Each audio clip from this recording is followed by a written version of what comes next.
ও এতটা বিশ্বাস করে আমাকে, এতটা রেসপেক্ট করে। আর তোরা কি করলি আমার নিজের লোক হয়ে? ছি!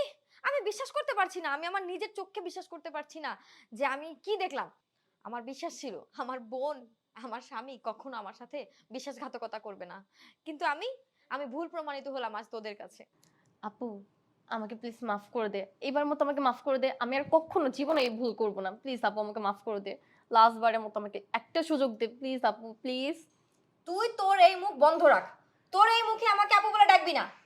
এক্ষুনি তোর ব্যাগ প্যাক করে বের হয়ে যায় বাড়ি থেকে। তোকে আমি আর এক মুহূর্ত এই বাড়িতে দেখতে চাচ্ছি না। ভুল তো আমারই হয়েছিল। খাল কেটে কুমির আমি এনেছিলাম এই ঘরে। আর সেই কুমির আমিই বিদায় করব। এক্ষুনি বের হয়ে যা আমার বাড়ি থেকে।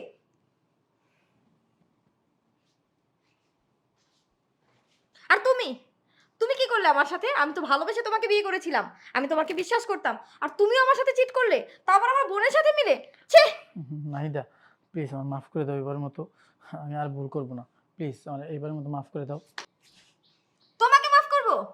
তোমাকে আমি কখনো মাফ করব না। তোমার সব কুকর্মের কথা আমি তোমার বাবা মাকে বলে দিব। আর আমি চলে যাব এখান থেকে। তুমি তোমার মতো থাকো। আর হ্যাঁ, তুমি খুব তাড়াতাড়ি ডিভোর্স লেটার পেয়ে যাবে।